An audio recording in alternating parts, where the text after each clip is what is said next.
All right, good morning. It's good to be back. I know I was back last week and I got to hear David and Lionel talk, and that was a good change of pace for me, probably a good change of pace for literally everyone here. So glad to be back though, glad to see everyone here as I'm sitting and singing praises and listening. I'm reminded there's a lot of places any of us could be. Now technically I can't be anywhere because I work here, but the rest of us, we could literally be anywhere today, doing anything. And we've decided to come here, and I don't make a rule out of this, but I will say that it's always encouraging. It always makes anyone that's up here, Perry leading songs, or ever does the Lord's Supper talk, leading prayers, and just being amongst one another, it's always encouraging to be together and to see each other. So really, really glad that everyone's here because it makes us all feel better. And hopefully while you're here, it makes you feel a little better too, being with other people. I don't know if in your life you've ever had to try and change direction or change course from maybe an old pattern that you picked up in your family or in your community, in a way of thinking or a way of living or a way of treating people, and you just had to decide, that's not for me. And I'm going to change that, right? I'm not going to be that way. So an example from my childhood and my life is we did not grow up in an affectionate family. I was actually just sharing this thing last week, wasn't it, with Gloria. We did not grow up being a very huggy, touchy, I love you a lot family. Actually, the first time my father that I can remember, I'm sure when I was a little kid, it's easy to tell little kids you love them, but as they get older, for whatever reason, we get weird and we start not saying it, which is kind of bizarre, but it's what we do for some reason, or at least in my family, it's what we did. So the first time I remember my father saying that he loved me, I was 17 years old. And it was so bizarre, I didn't even know what to say back to him. I'm on my way out to go work at the grocery store, and my dad says, "Hey, Robbie, I love you, son." And I said, "Okay." And I went to work. And I wondered, as I loaded groceries in people's cars, what in the world had possessed my father to tell me that. And little did I know, there was a lady at church who had noticed how unaffectionate we were. And she decided she was going to change that for us. And to some extent she did. And she had encouraged my father to, hey, you need to let your children know you love them. You need to tell it to them. You need to say it out loud so they can hear it. And of course, the moment I replied with, okay, and left, he told her, I'm never going to do that again. And so then she had to be like, okay, you hold on. She had to come talk to me. Now, the next time, she's like, your dad doesn't ever want to say it again. I'm going to make him say it again. And when he says it, you need, this is the kind of training we had to receive in my family. And when he says, I love you, you're going to say, I love you too, Dad. Oh, okay. I know when I say it here, I'm like, that sounds like a perfectly reasonable response to I love you. From a parent, is to say, I love you too. But we just didn't grow up with that. And there's probably a lot of reasons in our background, in our family, in my father's family, where that thing just didn't happen. But you'll notice, I hope, that as I sit with my family at church, that I've changed that. Right? I'm not that way because I decided that's not how I'm going to be. Now, there are other things that I thought I was going to change about who I am and how I grew up that inadvertently is still with me. Even though I had thought to myself, I will never be that way, and yet here I am sometimes being that way. Changing direction and changing courses, it's a hard thing to do, and sometimes we fall into traps and pitfalls that stop us from becoming the very people that we want to become, the people that we know God wants us to become. So this morning we're going to look at the story of Absalom again. We're not going to repeat the last sermon. It was about a month ago. I do need to refresh our memories, however, but the subtitle should tell you the course or the trajectory of this sermon, which is Becoming What You Despise. And that is Absalom's story. He becomes, spoiler alert, he becomes the very thing he had set out to not become. The thing that he was so against, he turned out to embody all of it. So let's do a little memory refresh, shall we? The last sermon I did on Absalom was tough. It was tough, it was emotional, and it was a hard one to get through. And this one will not be quite as bad, but there are still some touchy topics that many of us have probably had to process. Some of us have probably had to go through therapy to kind of get through and get over and to be able to move on. So just be aware of the fact that this sermon will still be dealing with, even if just a little bit, rape, and specifically rape within family. So it's unavoidable because that's part of this story. So we have the story of Absalom and his brother Amnon and their sister Tamar and their father David, and there's a cousin involved, and there's some other servants involved, and Amnon wants his sister bad. And through a series of tricks and deceit, he has her. And you remember she went weeping and crying and trying to get someone to pay attention to her, doing everything the law had said she should do if something like that were to happen to her, so that the men of the community could say, something happened to her, let's have justice. But no one did anything. Amnon abused his sister and got away with it for a couple years. And Absalom loved his sister. Not like Amnon loved his sister. Absalom actually loved his sister. She came and lived with him. He took care of her. And as we'll see, and as we mentioned, he named his only daughter after her. And he waited for 2 years for his father David to do something about it, and David did nothing. And so Absalom threw a sheep shearing party. Remember, there's time to shear the sheep. He's like, hey, let's everyone come to my house and let's shear some sheep. And you can imagine the wild and crazy times they had. I grew up on a farm. It probably actually was quite a bit of fun to get all your family together and have an activity like that, and the jokes and throwing stuff at each other. I'm sure they had a lot of fun, actually. But it was actually just a big trick to get Amnon there so that Absalom's servants could kill him for what he had done.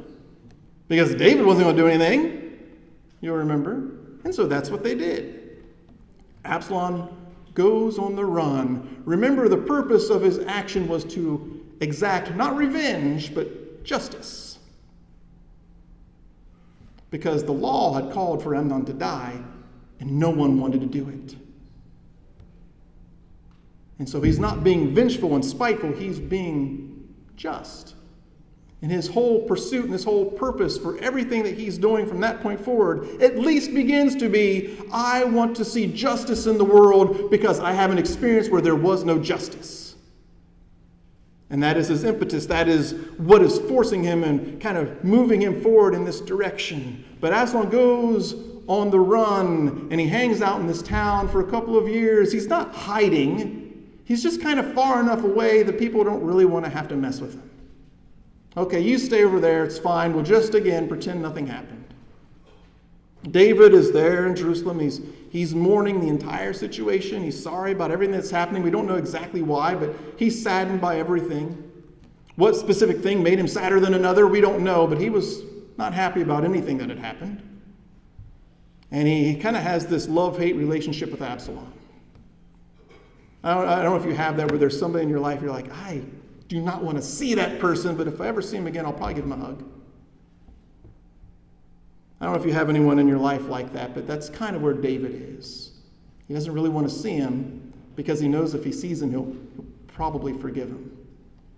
And he wants to hold on to his anger and hate, so he doesn't really want to see him. This is more or less where we pick up in the story. It says, then Joab went to Geshur and brought Absalom back to Jerusalem. So David has been tricked. There's a lot of this story that I'm skipping over because there's a lot of story to be told. I'm trying to focus in on the highlights. David gets tricked by a woman telling him a story that's not true, which we find happens quite a bit in David's life, actually, into letting Absalom come back. And it's all Joab's doing. And it's a funny story if you want to read it. It's in chapter 14, but it's just before verse 23. And you almost see Joab like hanging out in the back, hiding while this woman's tricking David. And at the end, he's forced into saying, okay, Absalom can come back. Joab's behind this, isn't he? Joab's one of David's commanders. And she says, I can't lie to you. Joab's there. And I almost picture Joab coming out from like behind a curtain. Like, hey. Because David starts talking to him because he's right there somewhere, out of sight. But when he hears his name, he's like, all right, jig is up. He comes out and he's like, yeah, I'm here. It's all me. I've tricked you. Absalom's coming back. So it says, then Joab went to Geshur and brought Absalom back to Jerusalem. But the king said, he must go to his own house. He must not see my face. In other words, okay, you tricked me to let him come back into town, but I'm not going to look at him. I'm not going to see him. I want nothing to do with him. He's got to stay at his house. So Absalom went to his own house and did not see the face of the king. In all Israel, there was not a man so highly praised for his handsome appearance. And I know what you're thinking. The next name's going to be for Robert, but it's not Robert. It's Absalom still. I know the resemblances are uncanny, but just follow me. It's not about me, it's about Absalom. Highly praised for his handsome appearance as Absalom. From the top of his head to the sole of his foot, there was no blemish in him. You guys are lucky enough to have a perfect example of what that guy must have looked like. No, joking aside, this is an important detail. Because when in the ancient world, when someone is beautiful and there's nothing wrong with them from the crown of their head to the sole of their feet, you know what that means? They are blessed by God. Remember Job when he had his boils from the crown of his feet to the sole, or crown of his head to the sole of his feet? And everyone thought, well, he's being cursed by God, obviously, because look at him. He's a walking curse. At this point, Absalom is being blessed by God. So far. And he's one good-looking dude, and everybody knows it. Now, the next verse shows where the divergences start to happen between my appearance and his. Let's take a look. Whenever he cut the hair of his head, he used to cut his hair once a year because it became too heavy for him. He would weigh it, and its weight was 5 pounds by the royal standard. Now, this is where we start to diverge. I do not have 5 pounds of hair on my head, nor have I ever. This becomes an important detail later, because it's this hair on his head that will end up kind of sort of playing a role in his death. That really good looking hair. It's funny because we were just going through Netflix, and there was a picture of Brad Pitt in one of the movies on Netflix. I think it was A River Runs Through It or something like that. And he's got that long hair. And I always wanted to have really long hair like Brad Pitt. You can see that's not in the cards for me. Not if it's actually my hair anyway. So this is an important detail because it comes up later in his story. 3 sons and a daughter were born to Absalom. His daughter's name was Tamar, and she became a beautiful woman because she had a beautiful father. But in the story, you see the love and care and concern he has for his sister. Because there's got to be a Tamar in the story of Israel that's treated right.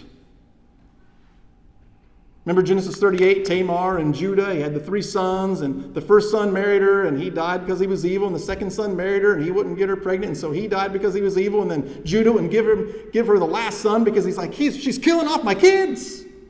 And so she tricks him into treating her fairly. And I wonder if Absalom thought there's got to be a Tamar in our story that's treated the way a woman should be treated, and that'll be my daughter. Don't really know. Absalom lived 2 years in Jerusalem without seeing the king's face. So 2 years he waits after his sister is abused, and nothing happens. And he goes on the run. I think he goes on the run for 3 years or 4 years. I forget how long he is. He's on the run for a while. At least he's kind of hanging out in Geshur for a while. And then he goes back to Jerusalem, and for 2 years he's basically kind of in house arrest. Somebody do me a favor. Turn the air conditioner on. Is anyone else about to die of heat exhaustion? All right. As you were. He's hanging out in this house for 2 years, and he's probably wondering, why in the world am I here? What am I doing here? So it says, then Absalom sent for Joab in order to send him to the king, but Joab refused to come to him. So in other words, he's like, I have a message for my dad. Joab, please come so I can send a message to my father, but Joab will not come. So he sent a second time, but Joab refused to come. Then he said to his servants, look, Joab's field is next to mine, and he has barley there. Go and set it on fire. Ignore that, Joab. So Absalom's servants set the field on fire. Then Joab did go to Absalom's house, of course. And he said to him, why have your servants set my field on fire? Absalom said to Joab, look, I sent word to you and said, come here so I can send you to the king and ask, why have I come from Geshur? It would be better for me if I were still there. He says, I've sent message to you again and again, and you keep ignoring me, so I set your field on fire so you'd come. That will get your attention. Now then, that you're here, I want to see the king's face. And if I am guilty of anything, let him put me to death. In other words, set me free from my house or kill me, I don't care, but I'm not going to sit here anymore. So Joab went to the king and told him this. Then the king summoned Absalom. He came in and bowed down with his face to the ground before the king, and the king kissed Absalom. And this is where Absalom decides a real change in course is needed.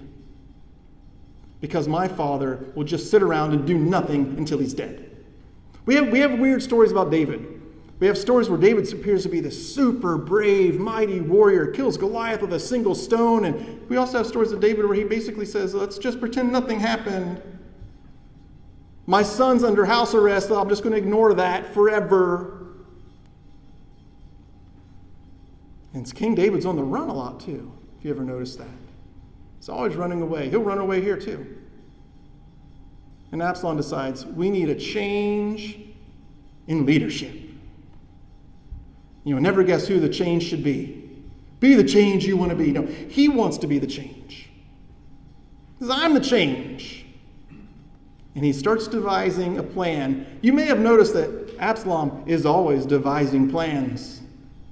Always, always, always. So he has a change of course. So it says, in the course of time, Absalom provided himself with a chariot and horses and with 50 men to run ahead of him. So he's got a little militia.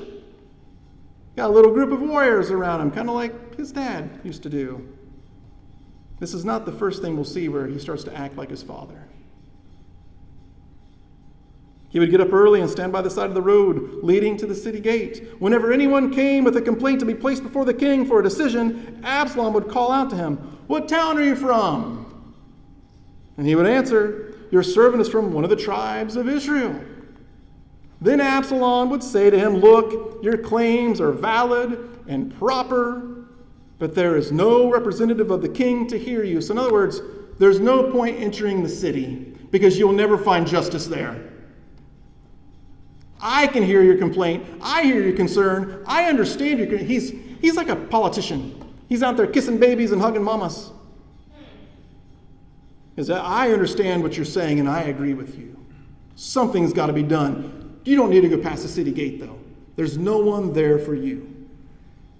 You've got me, though. I'm the king's son. And I'm really good looking. Now, you might think that's a stupid thing to say. Let's face it. Really good-looking people get our attention. Why do you think the commercials that you watch on TV look the way they look? Because it gets your attention. And slowly they start to believe him. Now remember, his whole purpose in doing this is to be just and fair. And he probably at this point still truly believes that there is nothing beyond the gate for them. I think he really believes that.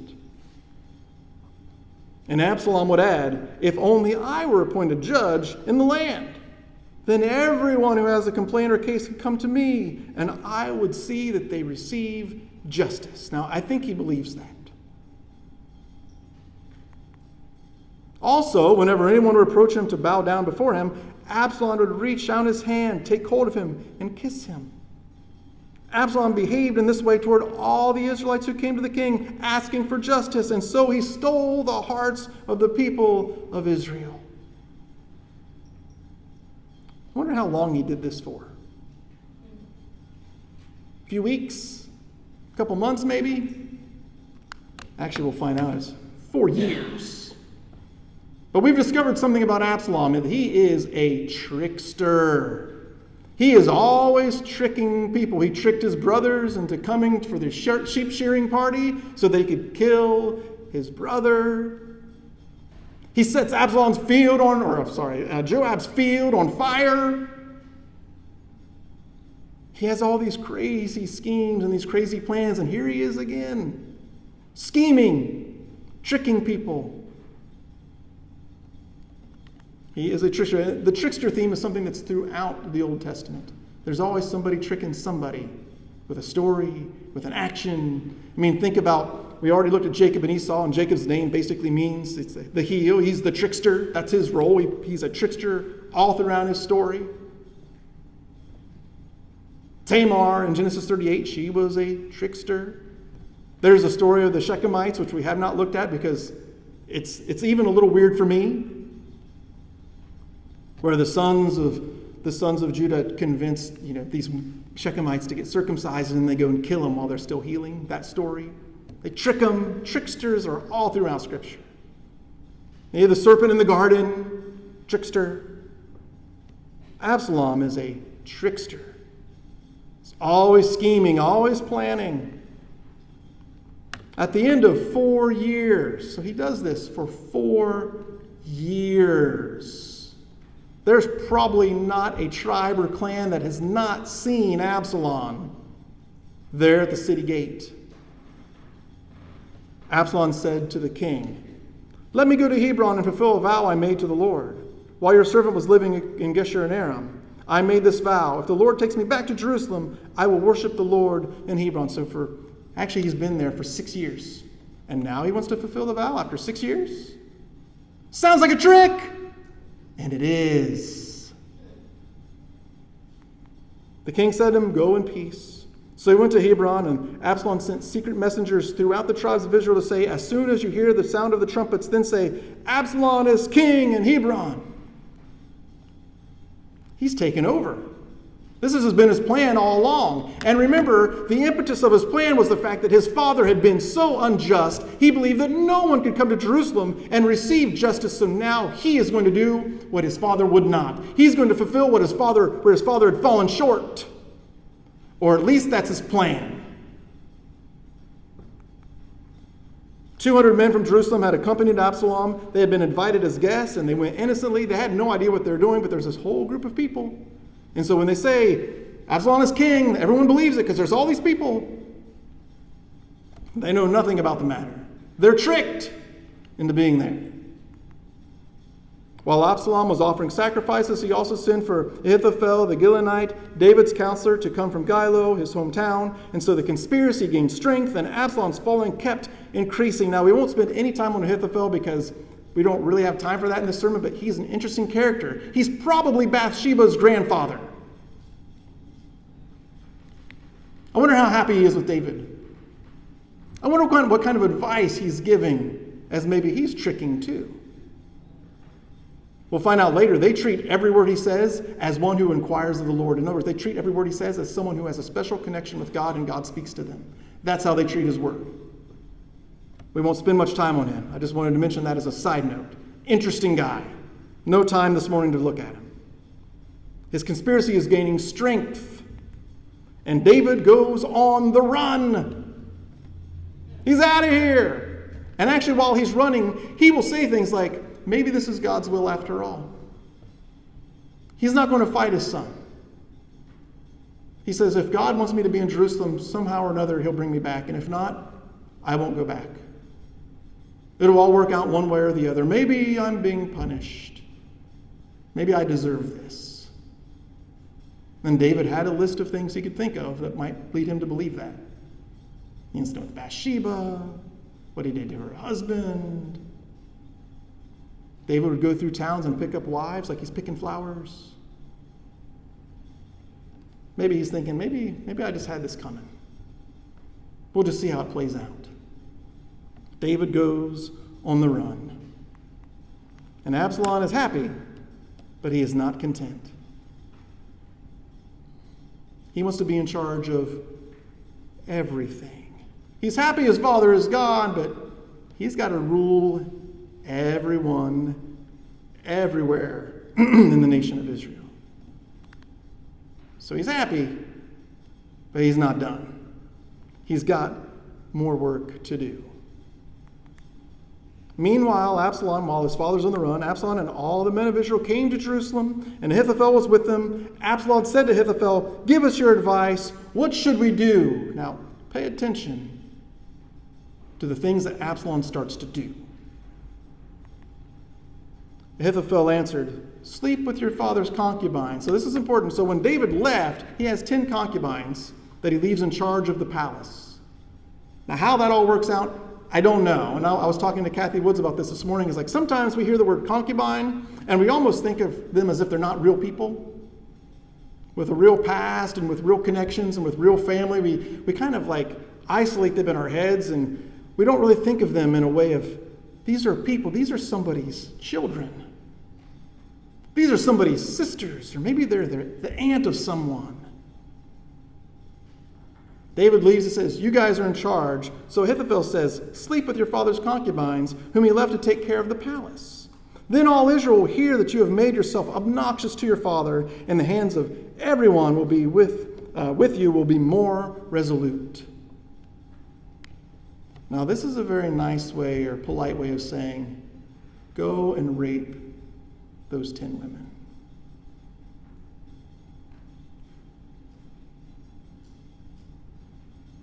You know that thing that you hated, Absalom? The thing that started all this all those years ago? Perhaps a decade ago? Go and do that. Go and do it. So they pitched a tent for Absalom on the roof. The roof, that sounds familiar. Where have I heard this story before? That's this roof that David probably was on when he saw Bathsheba and he took her and he raped her. So they pitch a tent. And he slept with his father's concubines. Now you might think, well, concubines, that was their job. They were there to, do you think anyone wanted to be a concubine? Some of them are probably there because David just snatched them up and took them. Some of them might be there because a tiny little clan, an enclave of a little family that was being pressured, said, here, if I give you my daughter, will you just agree to not kill us all?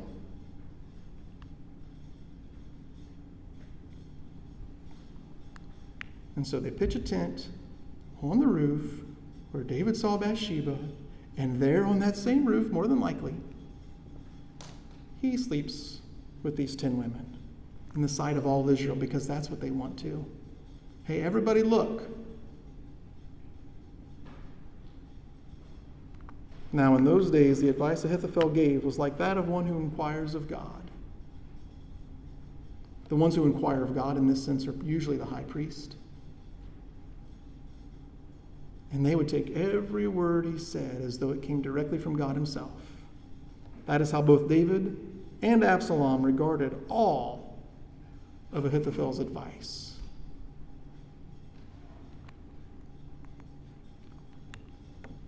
It started out as the pursuit of justice.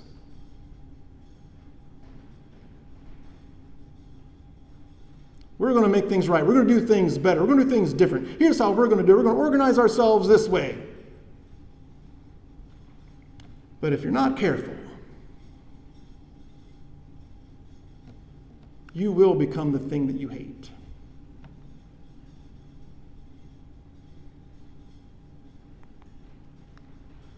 A course correction?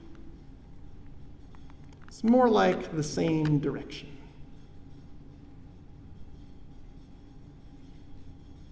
And Israel still has no one in Jerusalem who will do what's right.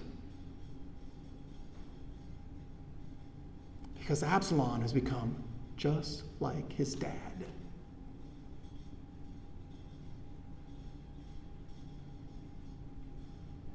He's become just like his dad. Because through the course of it all, he's lost focus. He forgot why he was doing what he was doing.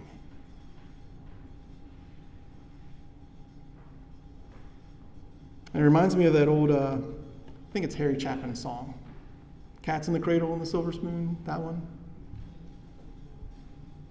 Remember where the son's always begging to spend time with his father, and the father's always in the song, he's always too busy to spend time with his son, and the son's like, yeah, but I feel like he loves me. I'm going to be just like you, Dad.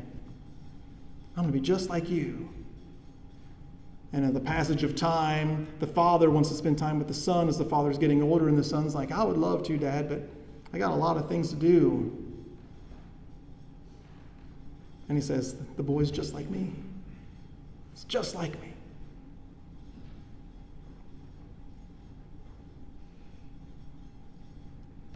When we lose focus, it's very easy to become the very thing we set out not to be.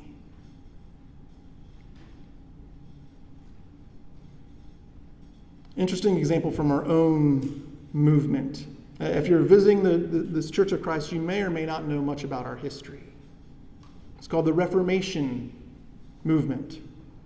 And we were trying to reform the way religion was in our area. We wanted to be inclusive. If you're Baptist, if you're Methodist, if you're Presbyterian, we didn't care. We wanted to all come together and be one people of God. And if you know anything about our history, you will also know that that really didn't happen. We became one of the most exclusive sects of Christianity that exists in the United States. We are not that way here at this church. We're like, I want to head for the doors. No, don't run away, David. We're not that way here. But it's easy to lose focus. And sometimes we work so hard to be different than our dad, or our mom, or our family, that mysteriously we fall into a trap and we look back and we're like, I'm just like them. That's not what I wanted. Because we forget why we started.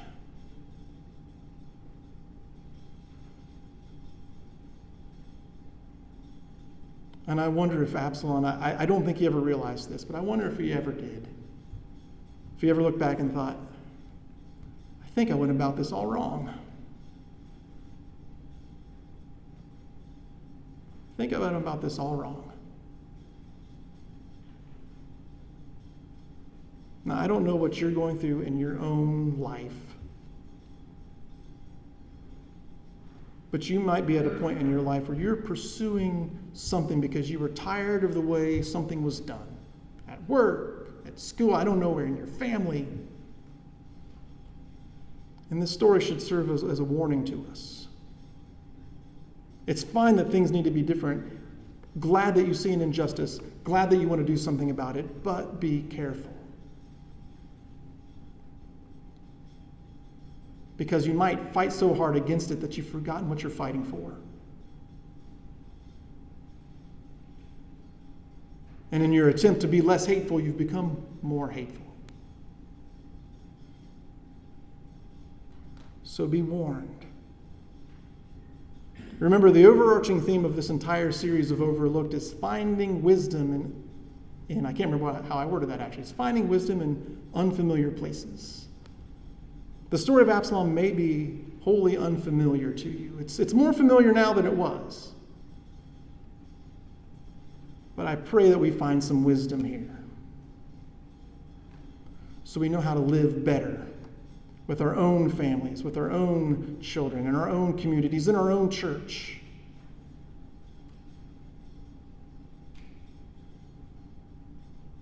You can't become so tied to a doctrine that you end up hating people. Because then you've lost the purpose of why that doctrine exists. An example from the life of Jesus. People were following the laws of the Pharisees, their ways and their traditions, and they were telling them, give a certain amount of cumin or whatever it is, give it to the temple. And then when their parents would come and say, I need help. I'm in financial hardship here and I need some help, I need some assistance. You will dishonor your father and your mother because you already gave money to the church or to the temple or whatever. And Jesus would say, that's not right. Well, aren't I supposed to give? Yes. But if you're giving to the church, or if you're giving to whatever you're doing is taking away from you being able to love and honor your parents, Jesus says that is wrong. Because love is over law. Always, always. And Absalom forgot that. And so he finds himself in a tent on the very roof where his father was, doing the very things his father had done, doing the very things his brother had done to somebody else's sisters.